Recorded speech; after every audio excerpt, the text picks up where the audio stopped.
This is gonna be like a less than 10-minute workout just to get you into your body, because something's better than nothing. And switch directions. If there's any sticky spots, you can kind of iron over it a few times.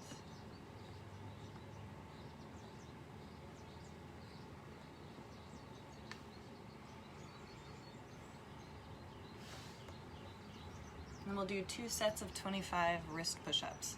If you already know what that is, you can go ahead and do it. Otherwise, I'll explain. A wrist push-up is where your shoulders are over your fingers, so not here, shoulders forward, and then you push into your knuckles to lift your palms, and then lower your palms down. Push into your knuckles to lift your palms, and then lower your palms down, and give yourself resistance on the way down, so it should feel hard throughout the entire thing. If this is easy, you can walk your knees backwards and do the same thing. And you should feel like your forearms are getting tired.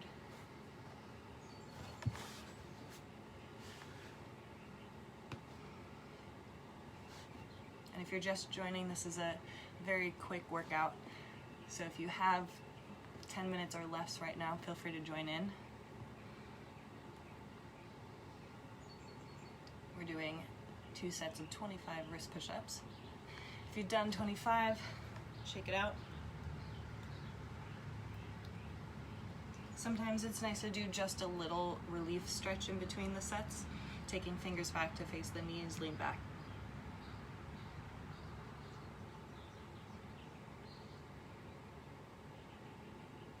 All right, second set of 25. Make sure your weight is forward over your fingers, otherwise you're not really getting much out of this. And the reason this exercise is really important is because your hands are what control the balance of your handstand.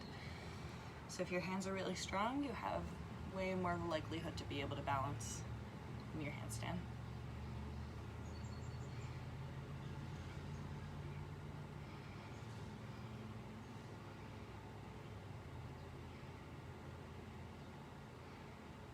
Good, once you've done 25, shake it out. And then take your fingers back to face your knees. I do this wrist warm up at the beginning of every single handstand training session that I pretty much ever do these days. And I found that it's made it so much easier for me to balance. All right, cool.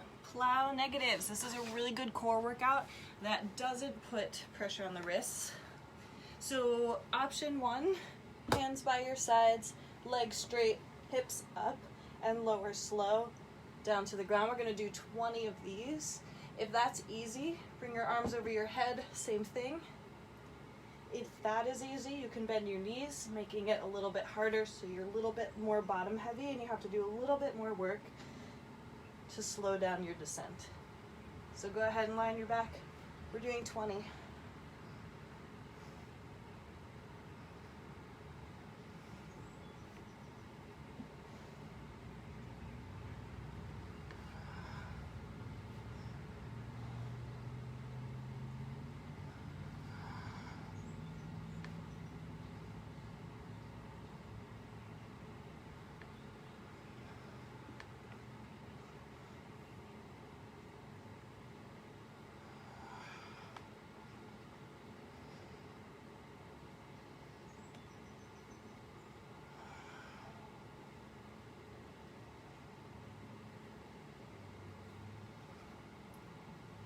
I'm halfway through, 10 more.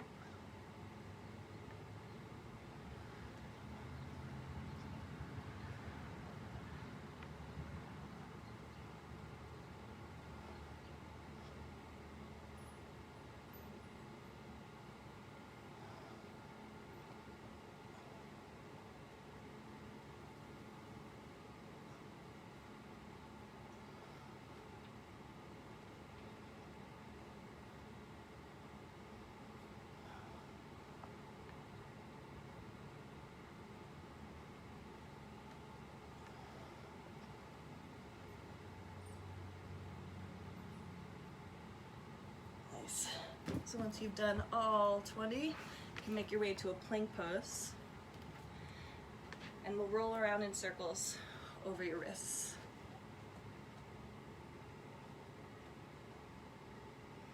and switch directions. And squeeze your butt, keep your lower body super solid, core engaged, shoulder taps, 10.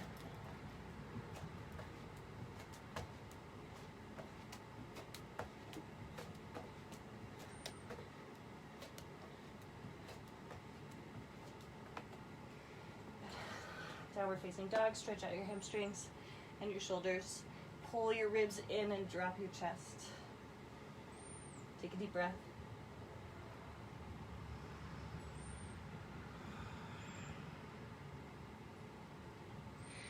Good, hollow body hops. This is another one that's like pure gold for the handstand practice. So if your hollow body hops are super strong, you're way closer to a press handstand, and your handstands are way stronger.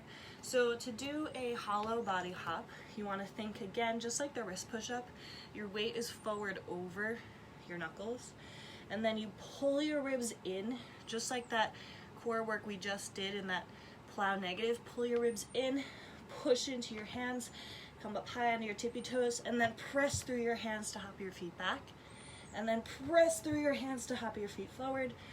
We're doing 20 of these.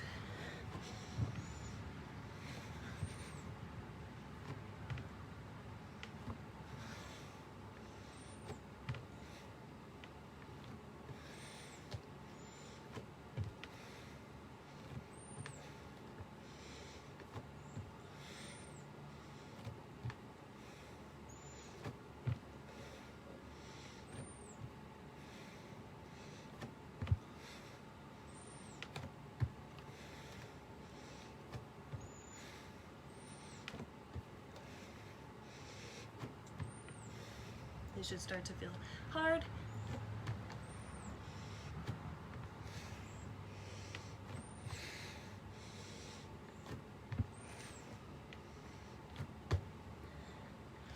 All right, cool. And then come down to a straddle.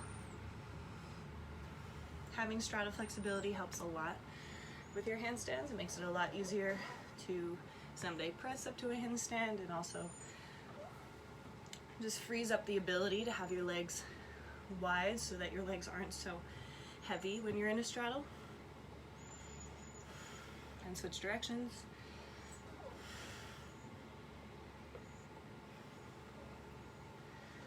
Good, and then with hands forward, we're gonna drop the head, round down as far as you can, and then lift your chin and arch up.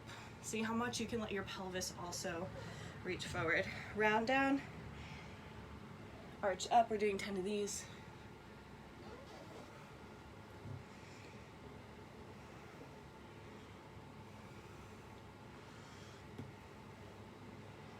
If you want to make it harder, you can do it without your hands.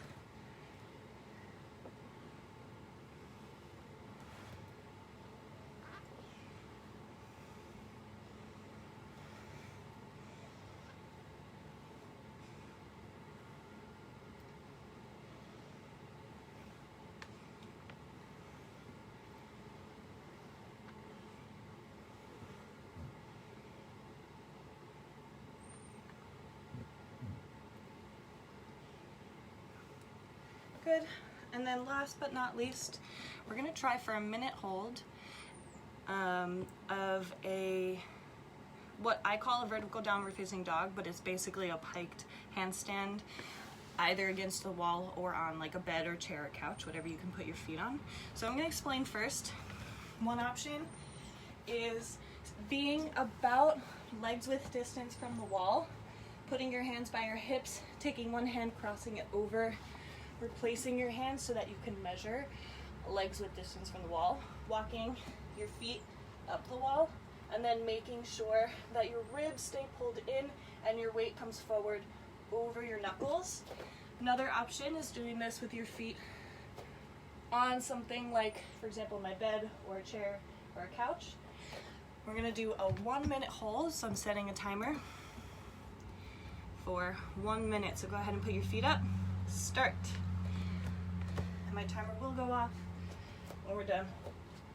Think shoulders forward over knuckles. Think about pushing your weight into your knuckles as if you could lift the heel of your hand, and then pull the front of your ribs in even more. And breathe.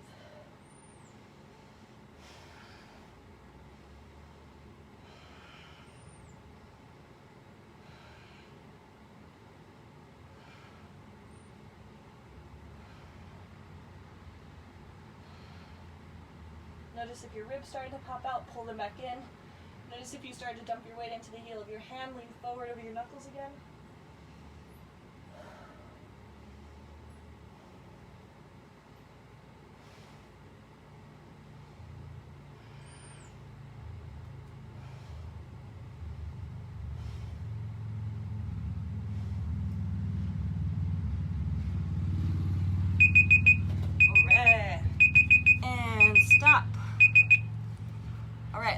Wrist recovery. Take your fingers back to face your knees. Lean back towards your heels. Stretch out your wrists.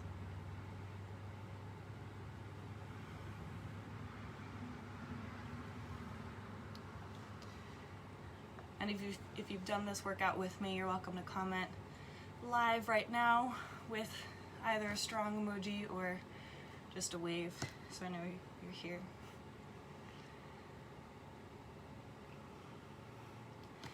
And then take the back of your hand to the ground, fingers facing your knees, lean back.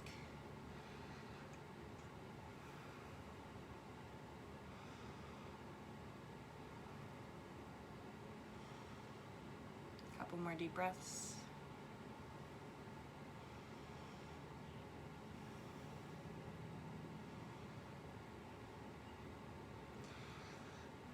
And shake it out. Feel free to continue training if you're kind of on a roll and you feel warm and good and you want to do more